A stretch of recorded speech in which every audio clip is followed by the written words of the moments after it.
بسم اللہ الرحمن الرحیم۔ ناظرین السلام علیکم، میں ہوں آپ کا میزبان صابر شاکر۔ کچھ تازہ ترین اور اہم ترین خبریں۔ آئی ایس پی آر کے director general D G I S P R major general Babar Iftikhar جو پرموٹ ہو چکے ہیں، انہوں نے اور آئی ایس آئی کے سربراہ جن کو ڈی جی کہا جاتا ہے لیفٹیننٹ جنرل ندیم انجم، انہوں نے پریس کانفرنس کی، اور اس پریس کانفرنس میں انہوں نے شہید ارشد شریف کے بارے میں بہت ساری چیزیں شیئر کی، بہت ساری معلومات شیئر کی اور کچھ دعوے کیے۔ میں ذرا تھوڑا سا اس کے بارے میں آپ کو بتاتا ہوں کہ وہ کس حد تک درست ہیں اور کس حد تک درست نہیں ہیں۔ اور پھر D G I S P R نے خاص طور پہ سلمان اقبال صاحب جو کہ اے آر وائی کے سی ای او ہیں، سربراہ ہیں اور اونر ہیں، اور کراچی کنگز کے اونر ہیں کرکٹ ٹیم، اور ان کی خدمات مختلف شعبوں میں ڈھکی چھپی نہیں ہیں، ان کے بارے میں D G I S P R نے بابر افتخار صاحب نے سیدھا سیدھا کہہ دیا کہ ان کو جناب اس مقدمے میں شامل تفتیش کریں، اور حکومت سے کہا۔ اور حکومت کون ہے؟ آپ کو معلوم ہے کہ اس وقت حکومت کون ہے، ڈیفیکٹو گورنمنٹ کس کی ہے، یہ بھی ہم سب جانتے ہیں۔ تو جب D G I S P R کا مطلب ہے پاک فوج کے ترجمان، جب D G I S P R ایک بات کریں گے تو اس کا مطلب کیا ہے؟ یہ سیدھا سیدھا ایک تو ایسے وقت میں جب کہ تحقیقات ابھی ہو رہی ہیں، تحقیقات شروع ہوئی ہیں، اور پاکستان کی جے آئی ٹی ابھی تک پاکستان میں ہی موجود تھی اور وہ بھی روانہ نہیں ہوئی تھی، اور شہید ارشد شریف کا جسد خاکی ان کے گھر سے اٹھایا جانا تھا، وہ بھی نہیں اٹھا تھا، اور ان کی تدفین ہونا تھی ابھی، اس دوران یہ پریس کانفرنس کی گئی، اور اس میں سیدھا سیدھا الزام سلمان اقبال صاحب پہ لگا دیا گیا، اور ان کو شامل تفتیش کرنے کا، پاکستان واپس لانے کا بھی حکم صادر کیا گیا۔ اب اس میں کچھ معلومات ہماری بھی ہیں، کیونکہ وہ ہمارا بھائی تھا، ہمارا دوست تھا، ہمارا کولیگ تھا، ہم اس کو ڈس اون نہیں کریں گے کسی بھی صورت میں۔ آپ کر سکتے ہیں لیکن ہم نہیں کریں گے۔ اس میں ایک تو سلمان اقبال صاحب کا پہلے میں بتا دوں، اس کے بعد میں آپ کو بتاتا ہوں، کیونکہ جے آئی ٹی وہاں پہ پہنچ چکی ہے، اور جے آئی ٹی میں ایک انٹیلیجنس بیورو کا آفیسر ہے اور ایک افسر ہے ایف آئی اے پولیس سروس کا، تو دو افسر پہنچے ہیں، باقی ان کے ساتھ کیا ہے، کون کون ہے، یہ ابھی تک معلوم نہیں ہو سکا۔ یہ نیروبی پہنچ چکے ہیں، اور اس سے پہلے ہی ایک باقاعدہ طور پہ ڈکٹیشن نما اور ایک فائنڈنگز دے دی گئی تھیں، جو کہ اصولاً غلط ہے، کیونکہ ہم سب محتاط ہیں، اور ہم سب کا بنیادی مقصد یہ ہے کہ شہید ارشد شریف کے قاتلوں کا، منصوبہ سازوں کا پتہ چل سکے۔ اس میں سلمان اقبال صاحب نے ایک اپنا موقف بھی دیا ہے، اور ایک باقاعدہ طور پہ اوپن لیٹر، اور اس میں اقوام متحدہ سے مطالبہ کیا ہے کہ اقوام متحدہ کی زیر نگرانی شہید ارشد شریف کے قتل کی تحقیقات کروائی جائیں، اور اس میں وہ مکمل طور پر تعاون کریں گے۔ انہوں نے اپنے خط میں یہ کہا ہے کہ میں اپنے بھائی ارشد شریف کے بہیمانہ قتل سے شدید صدمے اور شکستہ دل ہوں۔ بھائی ارشد شریف کے قتل سے شکستہ دل کی کیفیت الفاظ میں بیان نہیں کر سکتا۔ ارشد کی وفات پورے پاکستان اور عالمی سطح پر صحافت کے لیے بہت بڑا نقصان ہے۔ ارشد شریف کے اہل خانہ اور تمام سوگواران کے ساتھ ہوں۔ اپنے کیریئر کے آغاز سے اب تک ہمیشہ اپنے لوگوں کا خیال رکھا، جس کے وہ گواہ ہیں، اس میں کوئی شک نہیں جی۔ پاکستان میں صحافی بننا آسان نہیں، اور میری پوری نیوز ٹیم کو اکثر مختلف خطرات کا سامنا رہتا ہے، جسے کم کرنا میرا کام ہے۔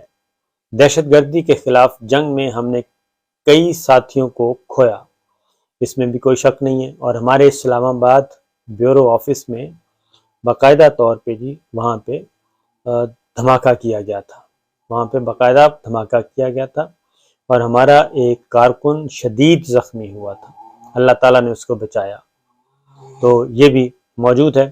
میں نے آج تک ان ساتھیوں کے خاندانوں کی کفالت جاری رکھی۔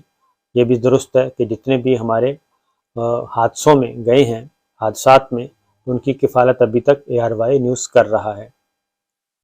جانتا تھا ارشد شریف کو جن خطرات کا سامنا تھا وہ حقائق پر مبنی تھے۔ ارشد نے حکومت سمیت تمام متعلقہ اداروں سے حفاظت کی اپیل کی، بالکل کی جی۔ صدر مملکت کو بھی خط لکھا۔ صدر مملکت نے وہ خط پرائم منسٹر کو بھیجا کیونکہ پرائم منسٹر نہیں کرنا تھا، لیکن اس کے بعد کیا ہوا، رزلٹ ہمارے سامنے ہے۔ پھر ایک خط چیف جسٹس آف پاکستان کو بھی لکھا گیا ارشد شریف صاحب کی طرف سے، اس پہ بھی کوئی عمل نہیں ہوا۔ وہ کس حالت میں ہے کچھ پتہ نہیں ہے۔ حکومت نے تحفظ دینے کے بجائے ارشد کے خلاف بغاوت کے مقدمات کا انبار لگا دیا۔ یہ سلمان اقبال صاحب نے اپنے خط میں لکھا۔ ارشد کے خلاف متعدد FIRs کاٹی گئیں، گرفتاری کے وارنٹ جاری کیے گئے۔ حکومت کی انتقامی کارروائیوں نے ارشد کو پاکستان چھوڑنے پر مجبور کیا۔ بحیثیت دوست اور ساتھی ارشد شریف کے پاکستان چھوڑنے کے فیصلے کا ساتھ دیا۔ دفتری معمول کے مطابق ہمارے دفتر نے ارشد شریف کے لیے سفری انتظامات کیے۔ دوست ساتھی کی مدد کرنا کب سے جرم ہے؟ سلمان اقبال صاحب نے یہ پوچھا ہے۔ موجودہ حکومت کے آنے کے بعد سے میرے خلاف یعنی کہ سلمان اقبال صاحب کے خلاف منظم مہم چلائی جا رہی ہے۔ حکومت نے مجھے کبھی سونے کا سمگلر اور کبھی اسلحے کا سوداگر دیگر الزامات لگائے۔ میرے خلاف مہم کا آغاز مریم نواز نے کیا۔ وزراء نے ابھی بھی جاری رکھا ہوا یہ سلسلہ، اور حکومت نے FBR، FIA، پیمرا، SCCP کو میرے خلاف ہتھیار بنایا۔ مجھ پر متعدد FIRs، وارنٹ گرفتاری اور غداری کے مقدمات بنائے گئے۔ حکومت کی جانب سے صحافیوں پر مقدمات اور ظلم و ستم نے تشویش میں ڈال دیا ہے۔ حکومتی اقدامات کی وجہ سے 6 ماہ سے پاکستان نہیں آ سکا، اور وزیر داخلہ کے ارشد شریف کے قتل سے متعلق مجھ پر الزامات بے بنیاد ہیں۔ وزیر داخلہ مجھ پر لگائے گئے الزامات میرے خلاف منظم مہم کا تسلسل ہے۔ واضح کہتا ہوں، میرے بھائی ارشد شریف کے بہیمانہ فعل میں میرا کوئی عمل دخل نہیں۔ مجھے دکھ اور صدمہ ہے کہ ارشد شریف کے قتل پر ابھی تک کوئی کمیشن نہیں بنایا گیا۔ تحقیقات کے بجائے حکومت پریس کانفرنس کر کے مجھے سازش کا حصہ بنا رہی ہے۔ ارشد کی موت پر حکومت جو سیاست کر رہی ہے وہ ایک مکروہ فعل ہے۔ کہا گیا کہ مجھے ارشد شریف کے قتل کی تحقیقات میں شامل کیا جائے۔ نون لیگ حکومت میں تحقیقات کی آزادی پر یقین نہیں رکھتا، لیکن ہر سوال کا جواب دوں گا۔ اقوام متحدہ کے انسانی حقوق کے دفتر کے زیر نگرانی آزادانہ تحقیقات کا مطالبہ کرتا ہوں۔ ارشد شریف کے قتل کی حقیقت تک پہنچنے والی ایسی ہر تحقیقات میں تعاون کروں گا، واقعے کی تہ تک پہنچا جائے تاکہ ذمہ داروں کو انصاف کے کٹہرے میں لایا جا سکے۔ یہ سلمان اقبال صاحب نے لکھا ہے جی۔ اب میں ذرا بتا دوں کہ DGISPR نے جو غلط باتیں کی ہیں، اور وہ غلط باتیں یہ ہیں، ہو سکتا ہے ان کو کسی نے غلط معلومات دے دی ہوں، غلط بریف کیا ہو۔ یہ اب ان کا کام ہے کہ ان کو کس جونیئر نے یہ بریفنگ دی تھی اور ان کی معلومات کی بنیاد کیا تھی۔ نمبر 1 یہ کہ ارشد شریف کا ویزا ایکسپائر ہو گیا تھا۔ ارشد شریف کا ویزا ایکسپائر نہیں ہوا تھا اور ان کا ویزا ویلڈ تھا۔ اس ایک بات غلط۔ دوسری بات کہ جی ہم نے UAE کو کچھ نہیں کہا، تو میں آپ کو بتاتا ہوں کہ UAE میں ایک سے زیادہ لوگ گئے تھے۔ UAE میں ایک سے زیادہ لوگ گئے تھے اور ارشد شریف کے ویئر اباؤٹس جاننے کی کوشش کی تھی، اور جو میری اطلاع ہے اس میں UAE اتھارٹیز نے ارشد شریف صاحب کو ڈیپورٹ کرنے سے انکار کر دیا تھا، اور ارشد شریف صاحب کو ان کے ساتھ میٹنگ ہوئی تھی UAE اتھارٹیز کی، اور اس میٹنگ میں ان کو کہا گیا کہ جناب آپ 5 دن کے اندر اندر چلے جائیں۔ ٹھیک ہے، یہ ارشد شریف صاحب نے مجھے خود بتایا کہ وہ مجھے لینے آئے تھے، لیکن انہوں نے مجھے حوالے نہیں کیا اور مجھے کہا گیا کہ آپ یہ ملک چھوڑ دیں، اور ہم آپ کے ساتھ کسی قسم کی زبردستی نہیں کریں گے۔ لہٰذا انہوں نے آگے جو بندوبست کیا وہ کینیا کا کیا، اور وہ اس لیے کیا کہ ان کے پاس کوئی ویزا نہیں تھا۔ اور اس کی وجہ یہ ہے کہ میں خود کہتا رہا ارشد شریف صاحب کو جب وہ پاکستان میں تھے، کیونکہ مجھے پتہ تھا کہ ان کو خطرہ ہے، ان کو میں کہتا رہا کہ آپ ویزا اپلائی کر دیں کسی بھی ملک کا، تو آپ ویزا لیں۔ انہوں نے کہا ٹائم نہیں ہے اب، اور ویسے بھی انہوں نے کہا کہ میں نے جا کے کرنا کیا ہے، میں بس یہاں ٹھیک ہوں۔ اور ایک اور بات، ان سے انٹرنیشنل آرگنائزیشن نے بھی رابطہ کیا اور جرنلسٹ تنظیموں نے بھی رابطہ کیا، انہوں نے بھی کہا کہ ہم آپ کو فیسیلیٹیٹ کرنے کے لیے تیار ہیں، لیکن جب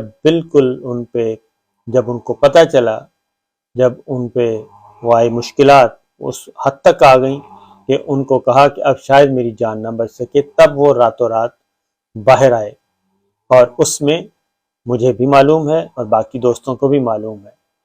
پھر ایک اور غلط بات کی گئی، اور ایک یہ بات کی گئی، دوسرا یہ کہا گیا، ایک دفتر خارجہ نے جاری کیا ہے، وہ بالکل درست ہے کہ تحریری طور پہ کوئی بات نہیں کی گئی تھی، یہ سارا زبانی کلامی بات کی گئی تھی۔ اس لیے باقی یہ بات ذہن میں رکھیے کہ ان کے خلاف کافی مقدمات تھے، متعدد مقدمات تھے، جس کی وجہ سے ان کو پاکستان اسلام آباد ہائی کورٹ نے بھی تحفظ فراہم کیا ہوا تھا، لیکن اس کے باوجود ان کی زندگی اجیرن کر دی گئی تھی اور کی جا رہی تھی اور مزید کی جانی تھی۔ اس لیے اس کے علاوہ میں اس سے زیادہ کچھ نہیں کہوں گا کہ وہ پریس کانفرنس دونوں اتھارٹیز، دونوں جو عہدیدار ہیں، میں بلکہ یہ کہوں گا کہ D D I S P R اور D D I S I کی یہ press conference I S I کے سینئر آفیسر سنیں اور دیکھیں کہ اس میں کتنے بلنڈر مارے گئے ہیں، ارشد شریف کے حوالے سے تو ہیں ہی ہیں، ادروائز کتنے مارے گئے ہیں۔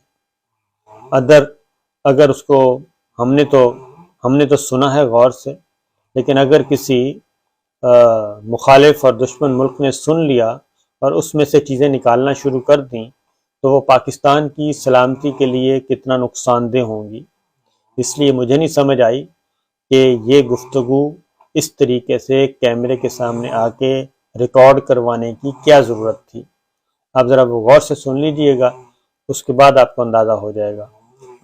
اس لیے ہم یہی کہیں گے، کیونکہ ارشد شریف صاحب پہ جو مقدمات تھے وہ، اور میرے خلاف جو مقدمات تھے وہ، یہ سب کے سب باقاعدہ طور پہ، اور جتنے بھی صحافیوں کے خلاف مقدمات تھے اور ان کی جو مار پٹائی ہو رہی تھی وہ کہاں سے ہو رہی تھی، کہاں سے ہدایات جا رہی تھی، کہاں سے ڈائریکشن جا رہی تھی، یہ ساری چیزیں ہمیں معلوم ہے، اور میں خود اس سلسلے میں کافی کچھ ریکارڈ کروا کے رکھ چکا ہوں۔ اس لیے یہ اس وقت کی یہ سچویشن ہے۔ تو جناب انشاءاللہ العزیز ہم پاکستان کے لیے کرتے رہیں گے اپنی آواز بلند، صرف پاکستان کے لیے، اور آئین پاکستان کا ہم دفاع بھی کریں گے اور محافظ بھی۔ اجازت دیجیے، اللہ حافظ۔